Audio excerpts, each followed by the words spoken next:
haray musidɓe julɓe tedduɓe neniraɓe am babiraɓe am karankoɓe am ko hoɓe tedduɓe eɗen yetta allahu lanɗon subhanahu wa taala yettiniɗo on e heerorɗo yettore nden fuɗɗorɗo taggugol taggefu makko ngun yettore sakkitorɗo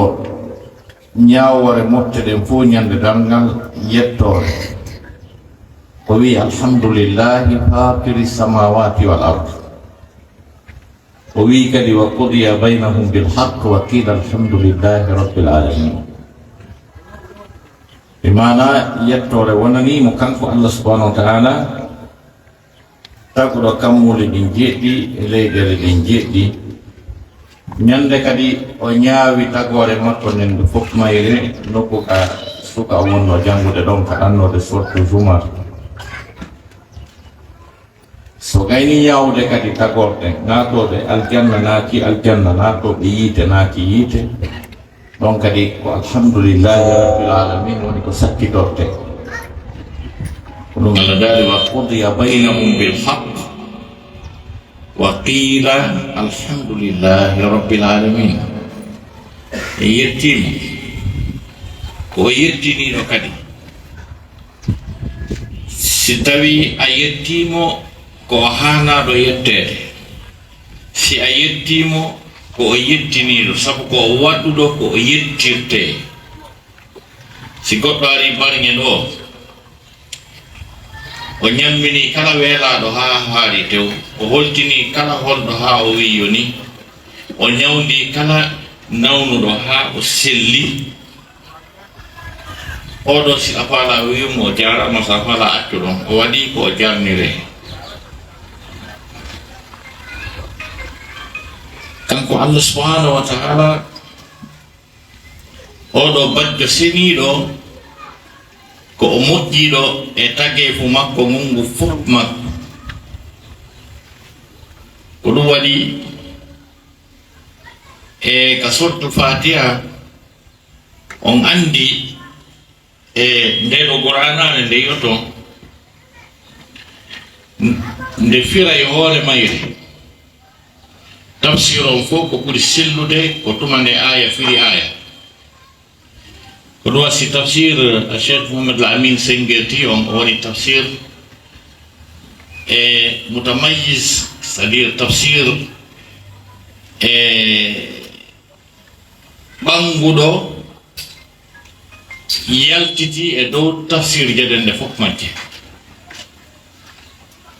tafsir wiyeteɗo on adwa'ul bayan di Sengheti adwa'ul bayan ko noon nde wiyete woɓɓe go hino wiyande tafsirul Qur'an bil Qur'an woɓɓe go no wiyande idahul Qur'an lil Qur'an o Cheikh Mouhamed Al-Amin Sengheti ko tumande simoje ɗen firidiri ka Qur'an simore no fira simore aya no fira aya masalan ka suratul Fatiha Allah daali alhamdulillahi rabbil alamin Allah hay nokku e Qur'an ka Allah subhanahu wa ta'ala yewti fi yettugol mo jarna mo ha hewti ko wi kon alhamdulillahi ka suratul Fatiha mo hiɗe yawi wiwde alhamdulillahi e yetti Allah rabbil alamin ma alhamdulillahi yettore nde wonani Allah rabbil alamin jeyɗo tagge fungo kono firo ɓurɗo sellude on ko wi kon alhamdu dendanagal yettoje ɗen ɗe fof majji lillahi wodani Allah rabbil alamin jeyɗo tagge fungo yettoje honɗe ɓay dendanagal wiyama ɗe fof jomiraɓe gande ɓe taski ɗen yettoje fandade ɗon ɓe addide noneji nayyi بين حمد قديم لقديم، حمد حديث لقديم، حمد حديث لحديث، حمد قديم لحديث. Erone, kode rofu ahau tindri obi kan kuje. Hamdu qadimi li qadimi, yettore wonani adidong hore adidong. Bimana Allah subhanahu wa ta'ala ali esad kakawata hai ihunde ala suwana kang hefus ala suwana kang wadunga wika suratul hadid huwa al-awwal kang ko adi tawali hai hunde kamuli ala leide ala malaika ala jinna ala hefus ala dai kang ko tungu kanko Allah subhanahu wa ta'ala tay ko kanko tum wodi fus ala sona kanko wete huwa al-awwal tawali hayya hunde ɗum ko wonno yiide ko o kammuli jeɗɗe leyɗele jeɗɗi ɗum ko kesunge makko no wawa ko mawɓe me wiyata ko hanki ɗo nene o jomba arga ɗo si tawi hiɓe andi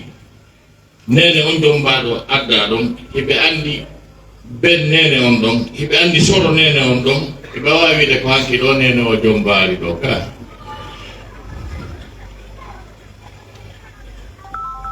hana ɗon kanko wona ɗo wiyede on kanko ɗum neɓi dey par ce que en makko tigui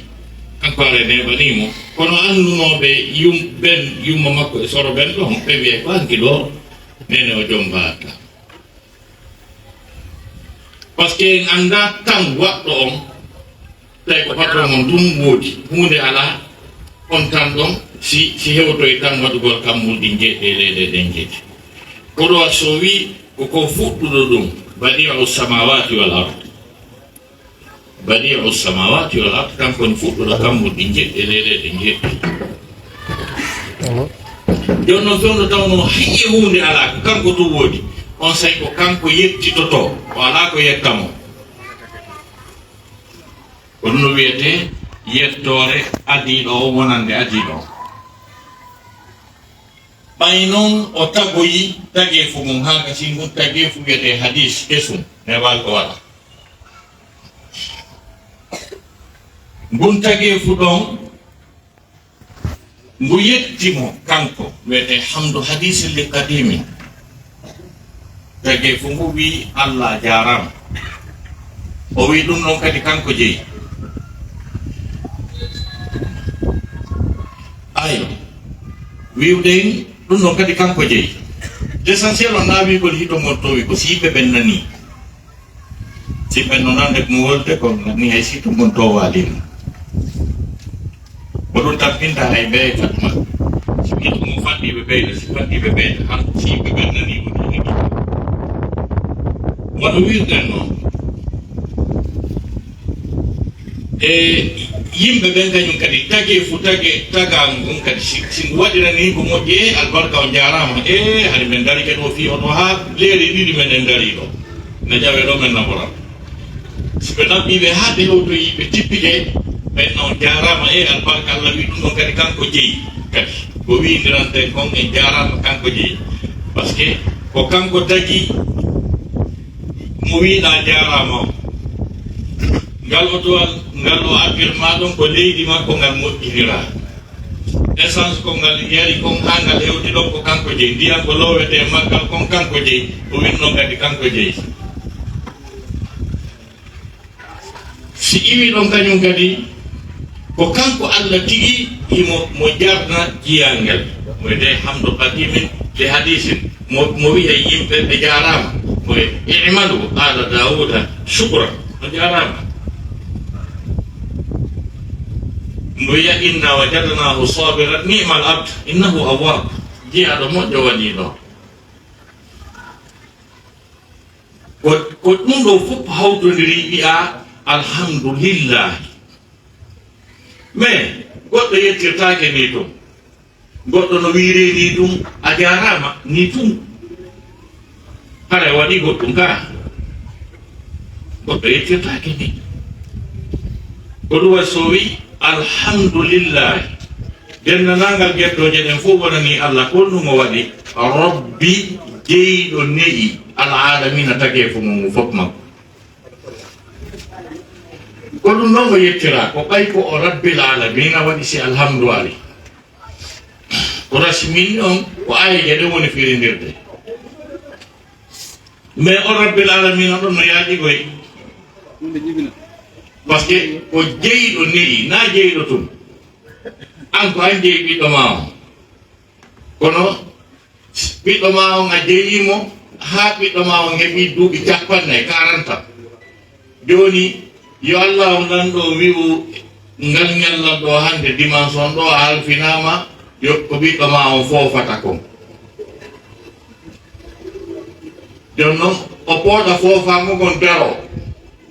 ɓe joni an kadi wallu en ɗon fofangon arta damari kayitta ɗum duuɓi 40 le o heɓi Allah no fofindemo nde wotere Allah wiya addu on ɗon hiɗa jeymo kono ane amo anda ko fofata kon anda ko yarata kon a tagata ko yarata kon a tagata ko fofata kon a tagata leydi kaw tippata ɗon hay fuusi e programme makko aron ngaaki na goɗɗo no wiya min andi komin andi contrôle ittude ko ñamo ton a fowtaki ɓe ngay ñalla waɗu doyi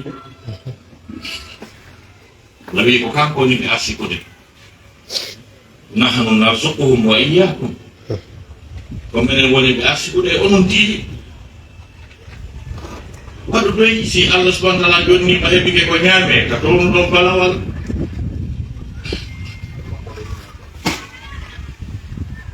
silero yoni no wasni yoni ka ana ngato do inshallah e konte e sen juli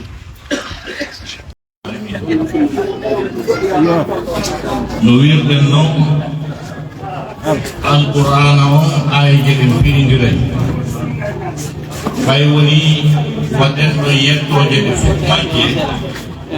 ko hikki yeeso ɗon kon heno mawni alhamdu dennanangal yettoje ɗen godillahi wonani Allah rabbi jeyɗo neƴi o jeyi ha gasi o ñammini o ñawdi o holtini o yurmini ko ɗum no wiyete rabbi alalamina tagge ko mum fof makko ala hay hunde an ko ma ɓimma ko fi hoore ma e ɓeygu ma e ɓiɓɓe maɗa ɓen kanko noon fi hoore ma e ɓeygu ma e ɓiɓɓe maɗa ɓen kanko fawti colli ɗin ko kanko fawti gilɗi ɗin ko kanko fawti liƴƴi ɗin ka nder waafo ko kanko fawti ko wooda kon fof ko kanko fawti kanko woni ñamminde jon noon ko ɗum ɗum fuu wiyete alalamina e yettimo kanko Allah subhanahu wa ta'ala e tawde yettugol meɗen Allah subhanahu wa ta'ala riiwi lette makko ɗen e men piiji ɗiɗi pet se waɗiɗi haray kala lette ko Allah jogi noneji giiteɗi jahannama ɗin ɗi fof majji haray a daniɗi piiji ɗiɗi pet si a jaɓimo wooda ko gonga a gonɗinimo Allah ko gonga emo wooda a gonɗinimo a dullanalimo a yettimo haray hande kadi programme defte aldama ange Allah لذلك ما يفعل الله بعذابكم إن شكرتم وآمنتم ما يفعل الله بعذابكم إن شكرتم وآمنتم وي ko honɗum Allah dañi haaju e lettugol ɗon si o yettimo gondini ka bala han wodu ɓeyde mafhumul mukhalafa ilmi bayan mafhumul mukhalafa e maana si tawi ɓe yettimo en gondinimo haray o lettota hen ma yafalu llahu bi adabikum in shakartum wa amantum ko ɗum waɗi koye yettumo koyi wala yarda li ibadihi al-kufr o jaɓanta jiyaɗo makko on dullugol manawigol ko keferaɗo par ce que a wata hewtude titre ibad sina tuma dulduɗa taw o jaɓanta en o acceptata en dullugol ngol ko ɗum woni o yiɗa o waɗane o tage o ñammine o holtine o ñawde o kole ko fofira o itan leydi kadi pa waɗan ɗum fof ɗon kam ko wiide merci o wi o welatamo o jaɓata ɗum o wi ɗum ɗon o jaɓata ɗum ولذلك يعرفون نعمة الله ثم ينكرونها وأكثرهم الكافرون iɓe andi nema Allah on tigi ɗum ɗo ko Allah hooti ɓe faytino ɗum ɓe aña ɗum ɓe ɗurno ɗum ɓen ko ɓuri ɗurde maɓɓe ko dullugay ɗo wiyete dullugol ɗum waɗi ko hen duumo e yettugol tentinima noon ɓe o bagori e yurmede makko nden kañum kadi peewal ngal monugol julɗo ɓay ɗum no kadi ko kanko jeyi peewal kanko jeyi yo goɗɗo wono julɗo ko ɓe faala ɓen ɓe o suuɓi ɓen ko ɓe rewatamo nawo wonɗo kirbiɗo to araɓe ko rewamo ɓe faala ɓe rewatamo wa in huwa ahlu taqwa wa ahlu maghfira kanko jeyi peewal kanko jeyi yafatol bakkat gaɗo woodi yafatol bakkat sona kanko awale ɗum ɗonle no hiɓɓodiri huwa ahlu taqwa wa ahlu maghfira on andi ko aya on ari ɗon o lannode simone goo Allah subhanahu wa ta'ala wi ɗon o wata fewde sinara kanko jeyi wi huwa ahlu taqwa wa ahlu maghfira donc ka tafsir no waɗi ko wiyete asiyaq sabi soggande ayeje ɗen e contexte ko wona ko aya on ari mum ko wona woden ko no refleta e tafsir o no firgol aya o yaltingol mana makko c'est très important si Allah subhanahu wa ta'ala bagorima peewal waɗima fewuɗo o par ce que ɓe feewi ɓen ko ɓeɗo suɓi ɓen ko fewni ثم أورثنا الكتاب الذين اصطفينا من عبادنا ومنهم ظالم لنفسه ومنهم مقتصد ومنهم سابق بالخيرات بإذن الله كل من سبحانه وتعالى فمنهم ظالم بإذن الله ومنهم مقتصد بإذن الله وفيهم وجه وكان أنا بإذن الله ɓe foole ko bagoraɓe yurmede wotere yurmede fewnede yurmede suɓede ɓe fof maɓɓe kadi ko nokku gotum ɓe suti kadi ko jannato adini nder ko luna han mais so ndaari on ayo ɓe ko hawni e makko gogo on no Allah lintiri ɓe noon ɗimmum ɗum ko watti kon bi isnillah ko mandiɗen si on po waɗi gañi ɓen ko addete noddede ko premier ka nodde premier deuxième troisième ha ton kono ɗo ko dernier on ata nodde na premier ata nodde ka hara muktasidun e zalimu li nafsihi no fota sabiqun bil khairati no fota e muktasidun limada ikhwani limada علينا أن نتفقه علينا أن ندرس علينا أن نعرف معاني هذه الآيات معاني القرآن الكريم ولا بد منا أن ندرس بالجد لكي نفهم مضمون ومدلول ومعاني هذا الكتاب القرآن الكريم دونتو كجرني يوم الله أجنودي sakkitiɗo am ko zalimun li nafsi ɓen noon fof koɓe julɓe koɓe yaafaɓe koɓe naatoɓe aljanna kono Allah aɗori zalimun li nafsi ji o o hikki ɗon muktasi ɗon o sakkitori ɓurɗoɓe fof kellude o sabiqum bil khairat ɓen ɗon Allah sakkitori o takkani ɓen ɗon kadi bi isnillah taɓe yiw hoore maɓɓe kono enen hiɗe yaawi si tawi ɗum hayra on timmi no taƴƴinorano juulugol jemma ngol timmi piiji ɗi fof timmi ga ɓeygol o memata ko hande kadi ko yiyata ko ɓeeɗa ɓe ñoli imanu maɓɓe andi kaari regili ɗiɗon andi ati men kaarijo ana ɓe hulanata ɓe yi hoore maɓɓe wasi allah sakkitori ɓe ɓerkani ɓe kadi biisnillah asalafu salih yimɓe moƴƴuɓe aranɓe ɓen o ɓurnoɓe moƴƴude ɓurnoɓe juulugol jemma ɓurnoɓe ittugol sadaka ko ɓen ɓurno tippitade e netade e waɗugol doyi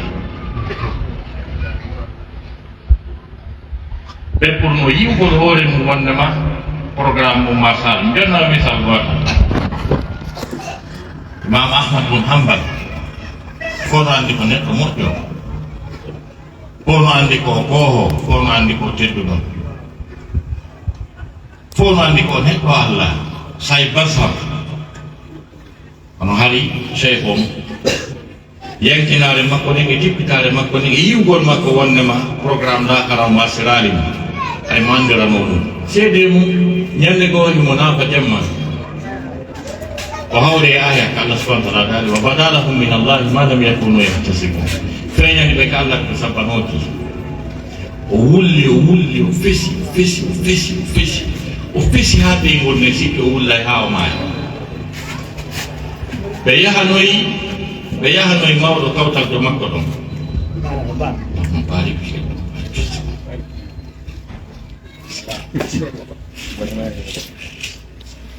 c'est bon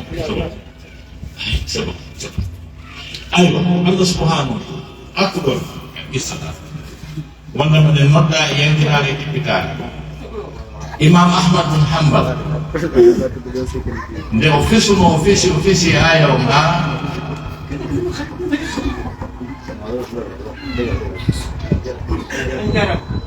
jarama jonno nake e o jarama wi jarama merci aywa wono wirden noon ba imam o fesi ha ɓeygure makko nden ɓeygure makko nden noddoyi mawɗo goo yo fankimmo ɓay mawɗo o ngari ha gasi tawi ko mawɗo kadi sifajo makko ka peewal kulon allah ika tinnagol e dewal e ka yankinare e ka tippitare nde imam ahmad bun hambal wi a nanari ko allah daali kon e o aya a nanari ko allah wi ko wa bada lahum min allahi ma lam yakunu yahtasibun ko woni mana aya o ko tuma neɗɗo aro e laakara ha gasi mo felliti wondema programme makko fo marsi joni kaka aljanna o fokkiti o calculaneɗo mamurandu yiltodira ta joni kaka yilde o fokkiti ko ɗum allah daali feeñani ɓe ka allah koɓe sabbanon imam ahmad wi ene hande ɗo o ko hombo woni on si wona min ko hombo woni on si wona min fof no felliti ko min ɓuri fewde ko min ɓuri gandal ko min ɓuri taalibaɓe ko min ɓuri fof komin tigi allah wiɗo mi aroya miɗo tanƴini mi naata aljanna wontoya naaɗum ba imam ahmad bun hambal firani mawɗo arɗo fankinde mo mawɗo waɗi sowru wulli ha tawi joni ko imam ahmad jeejatamo kadi tawi joni ko imam ahmad bun hambal jeejata arɗomo saabu faamugol makko yankinare makko ɗen e cippitare makko ɗen kamɓe hani anamɓe ɓe ngari kono ɓe muutori e diina o no ɓe jottorana o ko noon ɓe tippitori ko noon ɓe netori ko noon ɓe waɗiriɗoy ko noon ɓe hulirani hoore maɓɓe kamɓe hari hari ko noon ɓe siforno ko noon ɓe wawno kala ha aya qur'ana tippoto ɓe ƴetta aya o ɓe adda e hoore maɓɓe wona seydna aboubacre isa nene aicha radiallahu anha hadisul ifk gollo makko ɓay ɓe indi wondema ɓeymo nela ɗon sallah sallam nene aicha radiallahu anha jeeni ala yahuda sakiti ɗum woodi kala ko faala e ɗiɗuɗum haala kan sakita ka woola ha nelaɗo sallllahu alayhi wa sallam ɓe maki aicha hoɗu kam on nene aicha maki nelaɗo a hoona kilan kila hooli mi waɗi ɗum ala makila hooli noon kono fof mum hootu nene aicha fesi hooti ala yahudankeɓe men min ɓe haala kamɓe nayi seede ko gonga nelaɗo raɗi kam jonnon ɓay nene aicha addurama ko ɗum gollo be on don sen Abubakar mo seta Abubakar holtinta nyammina waɗana piiji ɗin fof wonɗo ka makko ɗon no hoɗi ɗon tawi mo jeeya e ɓurɓe wuurde kan haala o sakit kan haala wuuli o giri ko faala ɓayno suratul nur tippike laɓɓini muran ɗum sen Abubakar noddi o ngollo wi mobu kala ko marɗa ɗo yaha komi waɗanma kon fof ɓe jaka a bonna yinde ɓiɗɗo amon ɓeygu nelaɗon sallah sallam o mooɓi o yeeyi e nder aayije tippiɗe ka suratul nur tawi Allah subhanahu wa ta'ala no wiyaji wala yahtali ulul fadli minkum was-sa'ati an yu'tu ulil qurba wal masakin wal muhajirin. Allah subhanahu wa ta'ala daali ɓen jomiraɓe teddungal ɓe ɓuuri e yaajede wota ɓe salo dey moƴƴagol e ɓe yimɓe alyatimɓe miskinɓe feruɓe ari Allah daali falyafu wal yasfahu ala tuhibbuna an yaghfira Allahu lakum wallahu ghafurur rahim. Allah daali falyafu yo ɓe muñño wal yasfahu yo ɓe ɓenno. Seydina Abubakar wi o aya ɗo o hayɓe goto Allah teppinali o aya ɗo fi musiwana min ko min tigi Allah wiɗo minen ɓe Allah yennani jogiiɓe feere ɓe yomin yurmin miskinɓe feruɓe ari ɗo ɓe tata ɓe ala goɗɗum yomin muñño yomin ɓenno wi ko min Allah wiɗo o yalti o ɗaɓɓitoyi o haa o yimo o addi ɗum haa gese si tawi ko 100 000 francs CFA o yoɓaynomo wakkati no 300 000 o ɓeydani mo joddi o ɓeydani mo privilège ɗi fof o wi Abubakar haɗa ara ɗittala o indi kono aya Qur'ana nangilan o wi haɗi mi raɗitema kono aya Qur'ana nangilan e akkarim ko ɗum warsiɗa Allah daari e adodiroɓe waɗugol golleji ɓen bi isnillah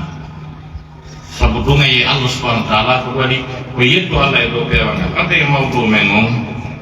affaire 24 et 31 décembre julɓe ɓen buye maɓɓe ino ƴetti ɗin feetoji waɗi feeto mum no ƴetti on programme tekkani rondi tawi ɗum ko hunde hawnide hunde huɓɓinide haɗa ɓe annduno ko ha wonto muran ɗum hurɓini e yawgol amoya ma honka sabu 24 et 31 décembre en tant que julɗo aɗa ɓe annduno ɗum wallahi ɓe wattano ɗum ko waɗi noon ɓen ko ɓe homɓe taw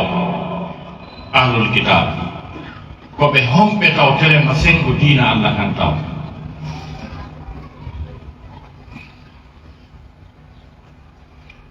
e diina Allah kam taw himɓe waɗi ko ɓuri hulɓinade taw honɗum ɓuri hulɓinade ko ka diina ka Allah subhanahu wa ta'ala addani tagore nene fof mayre ko ɓen ɗon adi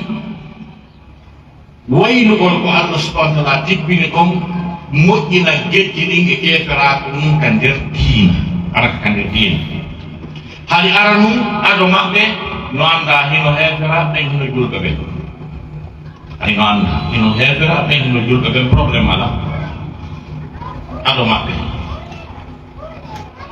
ko waɗi noon wona ka waɗuka haqqille mum wondema ahlul kitabu ko ɓe julɓe wona ɓe julɓe ahlul kitabu wona ɓe julɓe no woodi ka Allah subhanahu wa ta'ala yewti fi heferaɓe o waɗi nuktatayni deux point o siti ɓe inna alladina kafaru nuktatayn ɗo gandi si waɗama nuktatayn haray ko wiya ko wona sitede wona limede wiye ko ɓeeɗo e ɓeeɗo inna alladina kafaru no ɓe yimɓe yettuɓe numéro 1 min ahlil kitabi numéro 2 wal mushrikin ɓen no fof o wi fi naari jahannama khalidina fiha o wi ulaika hum sharrul bariya ko Qur'an kon ɗum laabi ɓuri Qur'an goɗɗo goo no wawi o yettade wondema ɓen ko ɓe julɓe Allah wi heferaɓe adoriɓe kamɓe tigi taw ahlul kitab inna alladina no ɓen yimɓe heferaɓe min ahlil kitab immorde yimɓe gande defte ko ɗum wiyete alyahudu wa nasara wiyete ahlul kitab wal mushrikina yimɓe sirfoɓe fi nari jahannama hiɓe kandiri yiide jahannama hakkema ko ɗato yiide ngen validanal maɓɓe ɓe wi'a kamɓe naatoye yiite ko ɓe nder ɗon halidina wiya ko luttiteɓe nder ɗon ɓurayika ɓe hum ko kamɓe tigi na goɗɗo goo sharrul bariyati ɓuri wonde e hoore e jordiyanke albariya ko min albar ko wiyete albar ko kala ko ɗatana ndiyan ko leydi ka yimɓe ɓe wonata ɗon kala ko jindi e hoore jordidi ɗo ko fof ko ɓuri bonde ko ɗin factoji ɗon tati ɓe ɓuri pintoje ɗen ɓe ɓuri sarde combaje ɗen ɓe ɓuri bomboje ɗen kala ko jindi ka hoore barɗo ɗo ko ɓe ɓuri bonde ulaika hum sharrul bariya ɗum waɗi si wiwɗen ko ɓe heɓeraɓe mutlakan jon noon diina l'islamu kanko ka woota wona muhammad nelaɗo men on addi l'islam muhammad taw l'islam fotanoma adama yankoɓe aramɓe ɓen ɗum ko ɓen meɗen adama e yumma men hawwa Allah dali fa imma ya'tiyannakum minni hudan faman tabi'a hudaya fala khawfun alayhim wala hum yahzanun ɓe iddama ka aljanna ɓe tippinama ka leydi Allah wi fa imma ya'tiyannakum honno fa imma ferete qur'an woni fa imma si ari arde ay ma ara parce que arali ka Allah wi fa imma ronki arde tawi ɗum ka qur'an Allah wi fa imma ronka fa imma tarayinna min albashari ahada faquli inni nadartu lirrahmani sawma est ce que o yiɗano e basaran mon ko Allah wi ko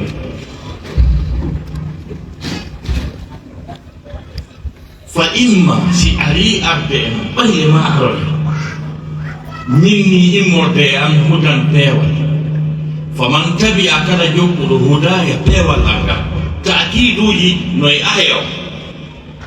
ko hawni noye ayo Allah no wono wiide fa imma ya'tiyannakum hudan kono wi minni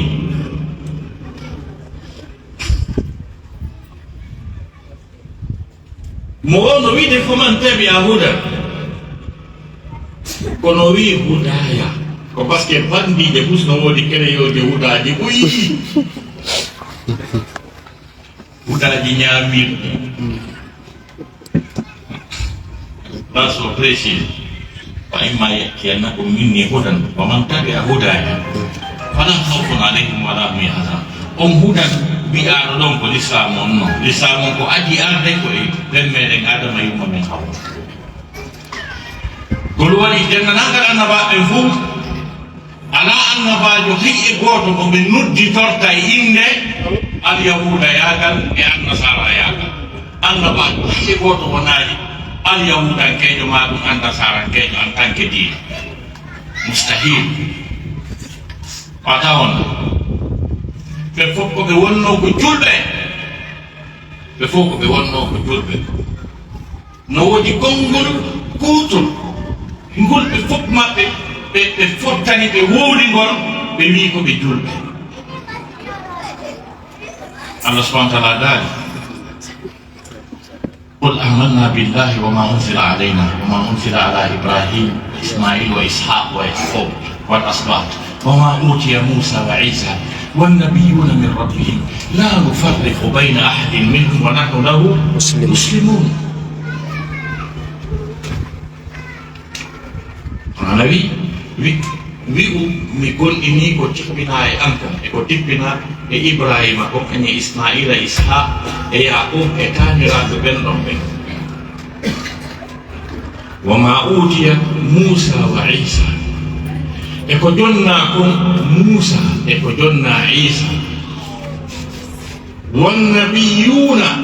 min rabbihim kañum e ko jonna annabaɓe immorde e jooma ɓeeɗo min rabbi haulai linta ɓen ɗo wata yaho e rabbujo ko kadi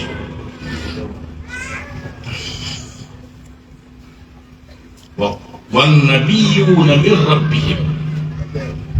ko waɗi ko wawon ko wawul atfu ko ɗum waɗi ɗo ko marfu'un bil majhul wan nabiyuna pami nabiyuna on ko marfu ko waaw on woni turangal wan nabiyuna min rabbihim ay wa ma utiya nabiyuna ayna wan nabiyuna waaw woni waawla la nufarriqu bayna ahadin minhum min senndirta hay goto e maɓɓe annabaɓe fof maɓɓe meɗen jaɓi kaka Allah ɓe yori ko Allah nili ɓe meɗen jaɓi koɓe addi on ko gonga koko ɓe jonna kon min jonna min fof amen minen ɓe woruɓe ɓen ɗo e ɓe min woodi inɗe mum ɗen min fof amen komin jolɓe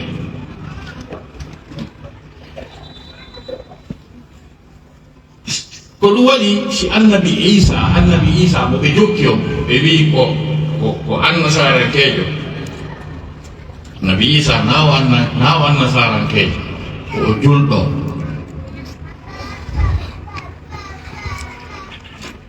o julɗo wa iz awhayna ila alhawariyina an aminu bi wa bi rasuli qalu amanna washhad bi annana muslimun lagani telen ka lannode suratul maida iwi ka Allah daali wi ɗon yawma yajma'u llahu rusula fa yaqulu madha wajibtum on page noon ka Allah subhanahu wa ta'ala noddi annabi Isa alayhi salam ala hay nokku e Qur'an ka Allah andintinni annabi Isa ko o waɗanimo kon fof e moƴƴireji e ɓure ha hewti ko Allah atti ɗon ko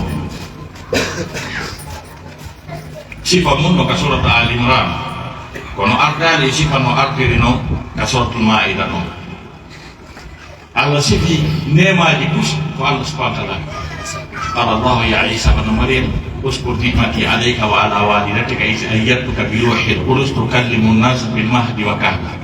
wa idh 'allamtuka al-kitaba wal hikmata wat tawrata wal injil sifa non ha Allah wa iz awhaytu ila al-hawariyyin aminu bi wa rasuli qalu amanna Allah daali anditi kadi nema ko ɗum waɗanma kon komi wahyinno kon komi yabirno kon hawariyuna en bi mana ko jokkuɓe mo ɓen kanko annabi Isa wiyete al hawariyuna jokkunoɓe nenaɗo meɗen Muhammad sallallahu alaihi wasallam ɓe wiyete as-sahaba ɗum wiyete e français les compagnons al-hawariyuna ko ɓe wonno ko jokki annabi Isa ko ɗum wiyete français les apôtres jamtituma ndemi wahyinno e jokkuɓe maɓɓe ɓen inni an aminu bi gonɗineɗam wa bi rasuli gonɗino nenaɗo am qalu ɓe wi amanna min gonɗini yo Allah washhad seeɗo ɓe annana ɓe wino ɗon ko ɓe chrétien ɓe wino ɗon ko ɓe annasara ko ɓe wi kamɓe tigi ɓe déclaré wala maɓɓe ko ɓe julɓe ka donc ko ɓe julɓe ko waɗi noon no woodi yimɓe bus settimanoɓe yarɓe ka l'école ɓe les intellectuels yiɗɓe wiwgol il y a 3 religions monothéistes mais c'est archi faux. Il y a une seule religion monothéiste parce que en matière de la science et langage mono veut dire un. En science, quand on dit mono, ça veut dire un. Une religion est dite monothéiste. C'est lorsqu'une seule divinité est adorée au sein de la religion. On parle du monothéisme. Non, surtout, il n'a pas un l'école de France. Il dit que ko diina l'islam o e diina al yahuda kan e diina an nasara kan karan koy diina ko wota bet ko diina l'islam o parce que ko ben takon lo monothéisme ko diina ka tawata hara ko goto rewa e makka ɗum ko l'islam o ɗum ay ko goto rewa ka chrétien ɓe wiyete le Père, le Fils et le Saint-Esprit tato no rewa ton donc ko goto noon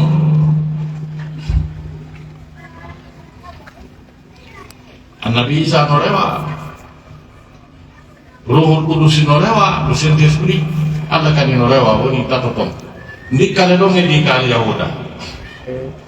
Kambe dong kala fiya mo da ko rewete do. To ete ruban. Men dong, amazali be jogi tike be rewete be. Metti dong Allah Subhanahu wa ta'ala. Jonnon yimɓe wiwɓe Allah jonno ewi fof no annabi adama alayhi salam ha hewti annabi isa alayhi salam hari l'islam o ko gooto jonno annabi moussa alayhi salam ɓay annabi moussa feƴƴi deftere tippinanode e makko wiyetede nden tawreta ɓe sanside ɓe wattide ɓe faala ɓe moƴƴini dina wiyete ka dina alyahuda ay annabi isa kañum kadi feƴƴi deftere tippinode makko wiyeteno injila nden ɓe saltinde ɓe waydinde ɓe waɗiri no ɓe faalaɓe moƴƴini diina wiyete ka diina annasara donc ɓen ɗon adi sincude diina e nder diina ko Allah subahana taala tippini ka ko al yahuda e annasara jonno wiw ko mahi e hoore shirku e hoore shirku ko Allah subhanahu wa ta'ala ɓuri añude on bakka ko ɓurɗo mawnude on koko wiyete ko shirku ko ɗum o wi ɗum ɗon on waccata inna allaha la yahfiru an yushraka bihi wa yahfiru ma duna dhalika liman yasha joni ko jon noon ko kalɗo diina ka dariɓe kadi e hoore koɓe sinki diina fenade on annasara yagal ngal ɓe yirtoyi kañum kadi ɓe feni e hoore annabajo mo ɓe wi iɓe jokki on ha gasi Allah linti bonondaji maɓɓe molanaɗi ɓurɗi gurɓinade ɗi Allah linti ɗi bimana ka suratu nisa fo bima naqdihim mithaqahum Allah subhanahu wa ta'ala kani ko sabu ko ɓe firti bimana ahdiji ahdiji ɓe ƴettiti Allah ni wa kufrihim bi ayatillah e fennugol maɓɓe ayaji Allah ɗe wa qatlihim al anbiya bi ghayri al haqq e wargol maɓɓe annabaɓen e ko alda e diina wa qawlihim qulubuna ghulf bal taba Allahu alayha bi kufrihim fala yu'minuna illa qalila sabi ko ɓe woni heferaɓe kon ko Allah dinti o takkay taw keferaɗu mum e maɓɓe so adda bone mo ɓe waɗi wayti wa bi kufrihim kadi wa qawlihim ala maryama buhtanan azima wa qawlihim inna qatalna almasiha Isa ibn Maryam Rasulullah. Pourquoi tout ça? Joni dina maɓɓe kaɓe créyi dina fenade a kan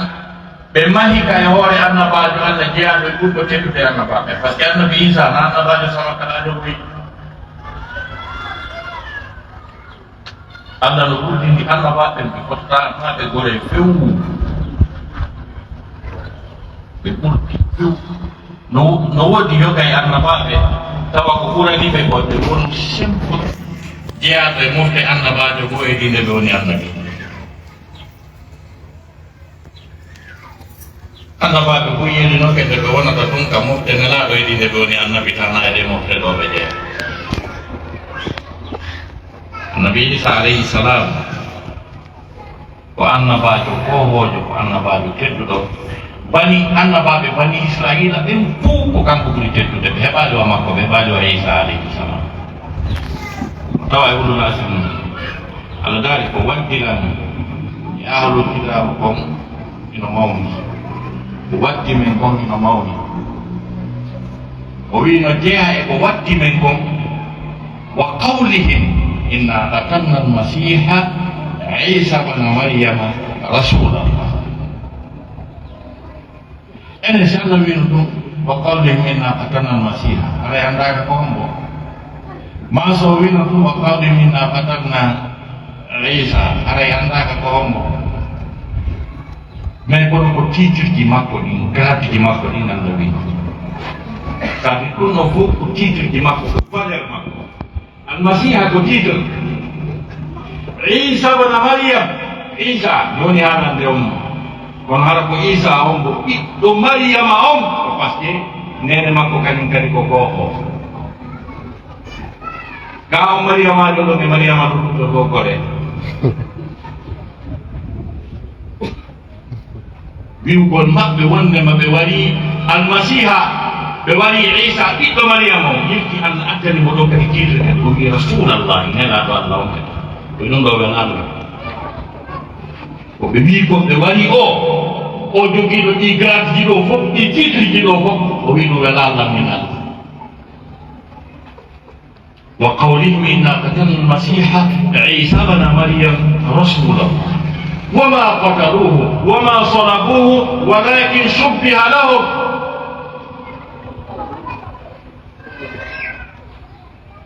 wa inna alladhina ikhtalafu fihi lafi shakkin minhu ma lahum bihi min ilmin illa ittiba'a dhann alladhi wama qataluhu yaqina bal rafa'ahu Allahu ilayhi wa kana Allahu 'azizan hakima. Musidɓe julɓe nani Qur'an fi Allah nani Qur'an e ayde ɗe Allah andi mbi annabi Isa ɗo e ɗe dorni no holli annabi Isa na hawtano kalaade Allah subhanahu wa ta'ala taali wama qataluhu wama salabuhu ɓe warani mo few ɓe fempani mo few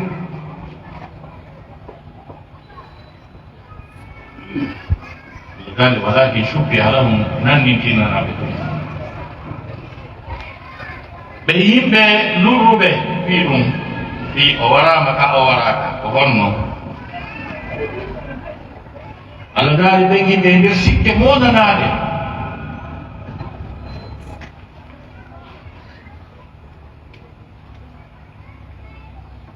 الله سبحانه وتعالى وداني nandintinana ɓe allah daari ɓe warani mo tigi tigi wama qataluhu yaqina bal rafa'ahu llahu ilayhi ɓe warani mo ko wargol tigi tigi fiyo no gandi yaqinan no affaire o woniri noon no feƴƴiri noon tawanoɓe ɓen ha waɗi ala ko buude ha wonana kankoɗa ala ko wone ala ko wonanta ɓen noon tawanoɓen sen on feƴƴiri noon ha waɗi moɓe nangi o moɓe fempi o hayƴe goto wata wolande ɓe ha wonana kankono kamɓe felliti ko kankono o rasi allah daali o makkata rohu yadima banga son faami gonɗe kono ɗen allah subahana taala wata allah waɗangen pilitol so allah waɗanima pilitol a yahay so allah formanima gantaru wallahi Allah forma ɓe ganduɗa ko ndaaru anniye maɓɓe on ko ɓe anniyani annabajo makko on ko e ko ɓe falanamo ko ko yiltiti e maɓɓe fuu on waddi e maɓɓe par ce que Allah subahana taala no waɗa pour kanko kadi Allah subahana taala no wi innahum yakiduna kaydan wa akidu kayda kankadi o forma so formanima fuu a nangoto ذلك إن كيدي متين fewje makko ɗen kanko o few jamɓe kono ko heewi kon jogoɗe nganniyeji moƴƴi woni yimɓe moƴƴuɓe sabu ko woni e men kon woni ka tande men kon ko ɗon waddata en rabbukum alamu bima fi nufusikum in takunu salihina fa innahu kana lil awabina mo andi ko andiɗa kon e koye ɓuraɗo ko ɓe anniyani annabajo on kon ko ɓe manimo on allah fiye makko ko annabajo on tigi tigi allah ƴetti ko ɗum waɗi aya o ko ɓuri firude aya on koko aya on lanɗitori ko wa kana allahu azizan hakima ko ɗum ɗon fiɗi aya on o fof makko ɓe ara ha neɗɗo yiwnoɗo mo ha onaki ha gasi kaw suuɗi noon nabi isa wiya yilan wata wolan hay goto a yilan ɗo nen ɗo newa o gandi ko wiyete yirugol muggal kon ɗum na affaire Takut do window jogo diplom doktora yiru kol pada. O ya kita mo pala hebde inde kalamu. O ya o men lan andi ka woni no menen men takki ha meron ki men yi ay o woni mo andi ka woni e sanabi men ha ton tawade ha kan ay mellete o ni ko woni wo mo wakkili mo andi ka woni o yimo be yewti be yimmi ko arta e makko be nanga nabi Isa dari ha be yewti neddo o yimo o yi annabi Isa annabi Isa yimo arbe men kadi yi annabi Isa o wi e hino mo do tan koni ko no ngalla wadi anda etti mbaadi annabi Isa di diri mo wadani mo kanko rewni mo don nak mo ngalla on pas penangi o ni e na kanko o ni e men be feta sa venti men feta an si afiji men be feta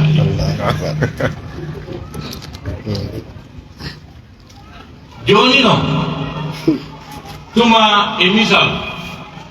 gouvernement Sénégal o fo service de renseignement généraux di mabbe di ko service de renseignement secret satellite di mabbe di ko localisé ko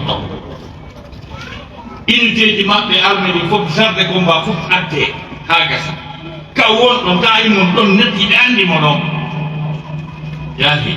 surtout ko don nakam har hay tous wadari ko wondo azizan hakiman duwai so iko kana Allah azizan hakiman duwai wadde azizan ko teddudo ha mo teddungal mum ari ha hewti jiyaɗo makko jogiiɗo ɗin tiidirki sifaji ɓaawo fo wondema ko o teddi ɗum e mawnugo teddugal makko ngal o accata on ɗon tilfe jasine ko ɗum woni asisan makko on ɗon yahew hakiman neñuɗo ko wawi mo sortude ɗon nafa ala andaki kana Allahu asisan hakiman tawi ko ngol konngol kadi on asisan hakiman ɗon ko ngol konngol annabi Isa alayhi salam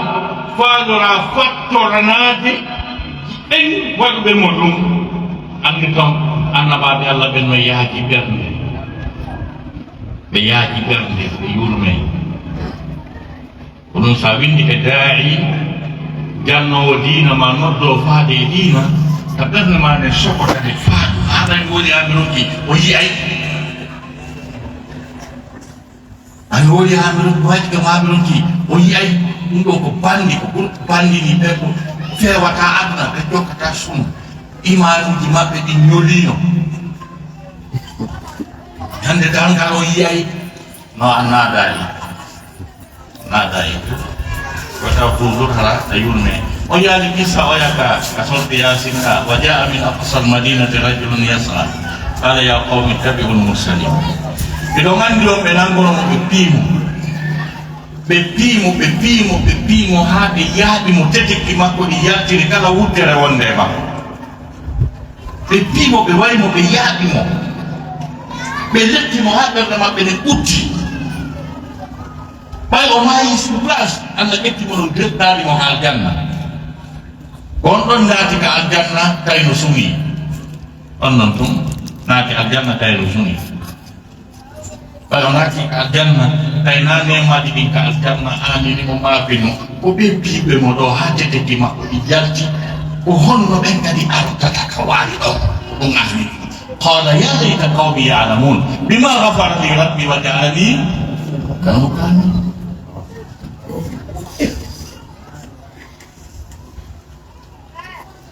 qala ya layta qawmi ya'lamun kala ɓe yimɓe an andino ɓe piwɓe na leddi mi waɗi ko Allah lanɗo yaafilan kon e ko tawnimi e yimɓe tedduɓe arkaɓe ɗo kamɓe kadi haɓe anda e ɗumɓe ara ɗo ɓay ko ɗum anni on ɗon e an mbiyoɓe luttoya yiite piɓɓe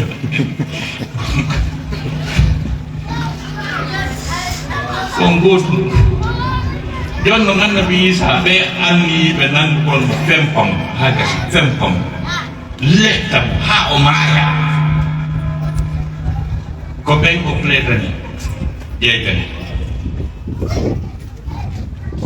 Allah note sot ma iɗat Jika Allah bilang, قال الله يا عيسى ابن مريم أنت قلت للناس اتخذوني وأمي إلهين من دون الله قال سبحانك ما يكون لي أن أقول ما ليس لي بحق. Yani Allah to Nabi Isa hadi yande dan o addi kala wiuɓe mo ɓen ko Allah kanko enen makko rewnoɓe ko ɓen fof o addi ɓe mo dari ke dargal lakara no rewi goɗɗum go si wona Allah mo roddi bagage wiyeteɗo shirku ara on no mari probléme ga bakka to ɓurɗo mawnude on nde ñande Allah ko landani Isa so ko an wiyoɓe rewe ko sattinan ko rewɓe ɓen Allah no andi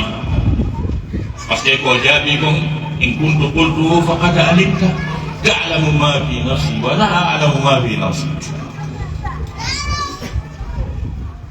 kono Nabi Isa no jeejirande ɓe ɗon alhaali in tu'adhibhum fa innahum ibaduk wa in taghfir lahum fa innaka antal azizul hakim. Allah dali ko gonga ɓe bonni mo wari ɗo no rondi shirku ɗum ko tana Allah yiɗa ɗum si alirtiɓe ko jiyaɓe ma bonnuɓe a toñaɓe en kone kadi sa attaniɓe fa innaka antal azizul hakim ko woni tedduɗo accowo ko tedduɗo accata donc du'a to be watta hakkili be jangu Quran te janga tafsir be anda kon wete dawa sina dum ga naccay woni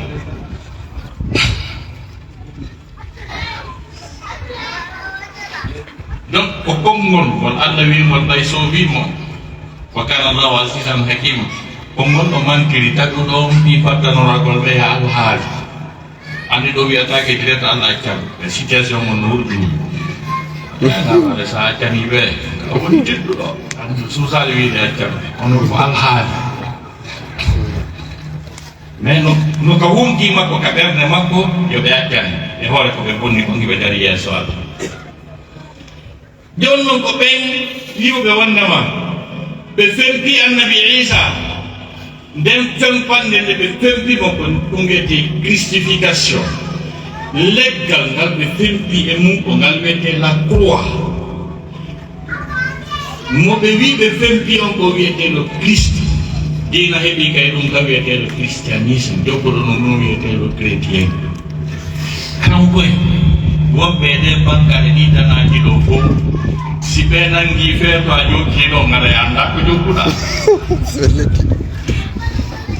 haraya nasi tana e tawde Allah subhanahu wa ta'ala winoma wata jokkuɓe ɗe sa jokkiɓe haray a woniɓe ya ayuha alladina amanu la tattakhidhu alyahuda wannasara awliya ba'duhum awliya'u ba'd. Allah subhanahu wa ta'ala taati kono yo gondi wata jogiɗo ɓe aliye welti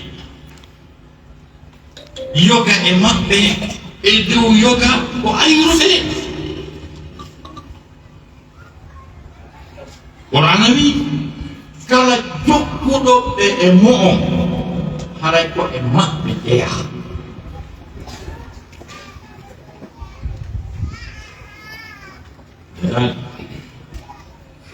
fa innahu minhum ko e maɓɓe o ƴeya c'est à dire 24 et 31 décembre na programme nen Allah subhanahu wa ta'ala haɗi yen e ɗum na programme men noon kala yewɗo amoy ton 24 décembre ma o nuyi o ɓornani ɗum o yeey on programme ɗon so iwri ton mo taw hammin ka juulirde dey yo yew ka cootiru par ce que Allah daali fa innahu minhu haray o jeyama e maɓɓe ɓe woni e programme goto jon noon probléme on en naatino e jokkiɓe en jokkino ɓe e ɗi fof ɗi anniversaire ji ɗi watten waɗanten pay koye men ɓiɓɓe mum e ko watten ene jiiɓo ɗum noon ko kamɓe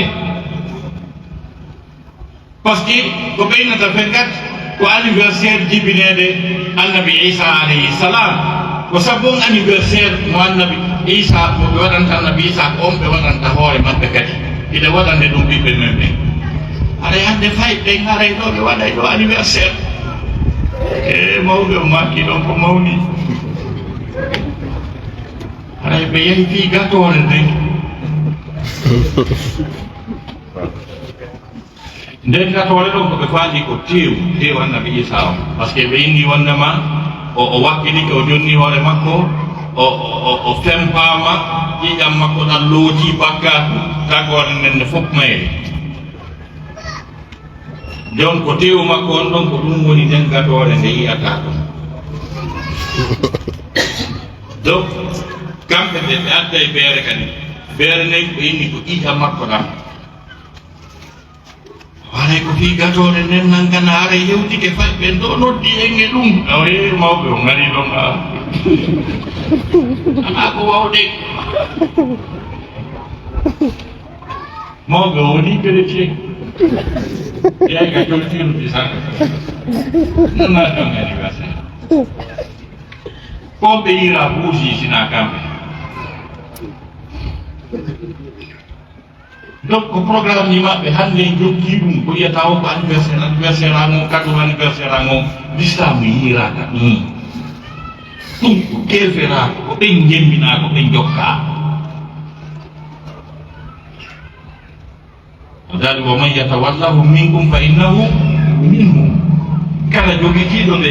jiɗo jogitiɓe welti ko ɓe yiɗi kon ko yiɗi ɗum ko ɓe watta kon ko waɗi ɗum allah daali hay ko kamɓe ko kamɓe donc seytane no nunnon no mari plan yahoɓen amoygol ɓenno toon ɓe yimanu mum jaasi ha hewti amoygol ngol ɓenno mo walla ɓe ha ɓe amoy ɓe yimanu mum tawi wakkilaki amoygol ngol oyna bon joni haray 24 ɗon koye fottu ɗo e juɗel tew waɗen ataya a yewno ɗon amoygol o noon kadi kon programme goto sifa ɗum ɗon fof maɗum on tigi holtira ɓiɗɗo mum ma holtira inde gon feeto feeto kefera ɗum ɗon fof mum koye nden on programme jeeya yimɓe ɓuy kañum kadi wiya ko 24 on wiya 31 on tawaka ɗon ko hitande naati ko hitande ma noon on to 31 on fuɗɗi on to tuggi na wiya 24 wiya 25 jokkoye ha woni 31 ko programme goto noon karum koye juldeje men l'islam waɗani en ne ko julde suumaye julde donki 24 et 31 décembre na feeto men na feeto julɗo wallahi si julɓe ɓe yalti e programme 24 et 31 décembre ɗum aray feƴƴara e goto andata par ce que kamɓe ɓuri ɗurde mum gelo sukaɓe men watta accident ji moto ji e piiji ma fuba ko lutta e nguke feraka minen ɗum wanno ko amin ha ñande go hakke ma ko ɓen jokkuɓe ɗum ɗo welti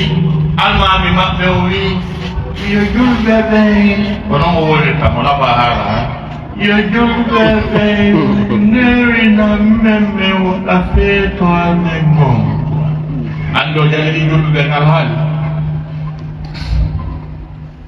donc ko ronkugol famgol ko honɗum wiyete diina kan honɗum wiyete l'islam o ko ɗum noon naadi julɓe ɓen e ngu keefera yettugol allah subahanahu wa taala allah ɗo gaali wo man yatawallahu minkum fa innahu minhum kala jokkuɗo programme maɓɓe ɗum ɗiɗi koɓe yiɗi ko feetoji maɓɓe ɗi haray ko e maɓɓe jeeya sa yehi ɗon han artirka coodiru ta yaaru ka joolirde hande kadi donc ɗiɗo biiji wattanten hakkille hay so tawi ko dépense ɓeyda nden ñande defa à cette occasion haray on tigi naatori e nder ɗum wata ɗum waɗu en hay e hunde 24 et 31 décembre na feeto men enen e men na en gotuda e programme goto ko ayde men kañum kadi ɓe qur'ana feƴƴini wi attention ayde mo ɓe yiɗa on ɓe yiɗa on ɓe yiɗata on kadi walan tarda anka alyahudu wala nasara hatta tattabia ahwaahum hatta millatahum wala Allah daali al yahuda e nasara ɓe welatake o ɓiɗa taw fanni jamaw jokka diina maɓɓe hay ko Allah wi ɗum diina maɓɓe kan no holli diina maɓɓe kan na diina Allah kan wono fiyo felsitane ɓayno ɗon kadi ɓe haɗɗira ɗen ɓendaha Allah daari wala in ittaba'ta ahwa'ahum o wiyaali diinahum ka o wi beleɗe maɓɓe ɗen yani millatahum ay ahwa'ahum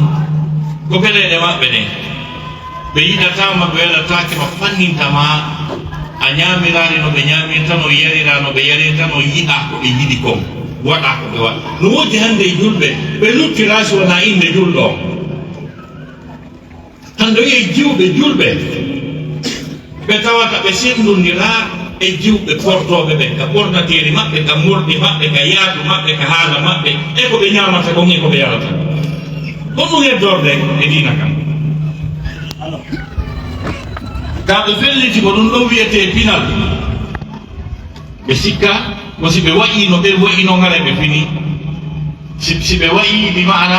ko ɗum wanno si wanno nde mbi yewtere no wiye l'islam face à la civilisation occidentale noddu wonɗo très important to sikkugol wonnema ko sa jokki ɓen ɓe tawata ko yimɓe ɓe tawata ɓe jaasino ɓe yiltitorino ɓaawo haa ɓe maapodi e ngal pinal ngal ɓe mbi ɓe fili ɓe maapodi wontani ɓe soñdia e annde ko ɗo si neɗɗo go windi l'Afrique au secours de l'Occident l'Afrique wallitoɓe pinal ngal ñaamiɓe ngal wariɓe oɗo Roger Garaudy le célèbre philosophe politicien écrivain français dans son grand ouvrage le testament philosophique de Roger Garaudy sous-titre goto mo wi l'Occident est un accident yimɓe si jaasi ha tawi nene wo baba wo israɓe wo ɓiɗɗo o fof ɓortoto e ha laaɓa fubboda nokku gotum ko ɗum wiɗa pinal goɗɗo sekkike bareru ha gasi lumni jenu ko ɗum woni pinal ɓe jaasi ha tawi joni gorko on jombay gorko debbo on jombay debbo na ɓenna awa hande Modi Ibrahima no jombude Modou Bassirou kadi ko almami Moussa woni hunde dewgal ngal ɓe hewtino ɗon e ko ani donc ɓe wiyaka tawi janggo français ma ta yew Amérique ma ka maɓɓe ton mais kono miɗen jogii koɓe ala ɓe jogii ndin ɓe jogii teddungal ɓe jogii jikkuji moƴƴi naamuji moƴƴi culture ji moƴƴi ɗin jogii ko wiyete l'islam ko ɓe ala ɗum ɗon ko mone ɗum ko nawle ko ɗum ɓe woni Allah daari ɓe yelinoɓe ye wowo maɓɓe fiyen fotu sen foti hara e jaasi sen nandinkinte maɓɓe hara e jaasi wata e goto sooda ɓiɓɓe mum jojji 24 et 31 décembre wata e goto newna ɓiɓɓe mum yedduto ɗum feeto e amoygol e yawgol e place ji e piiji wata e goto jooɗo waɗa attare ɗuɗa tew fii ɗin fetji ɗum ko keefera kuno wona pinal rentoren e mum hara inchalrahman mi darna yewtere nden ɗo assalamu aleykum wa rahmatullahi taala wa barakatuh. وعليكم السلام ورحمة الله وبركاته. بارك الله فيك جزاك الله خيرا. بسم الله الرحمن الرحيم الحمد لله وكفى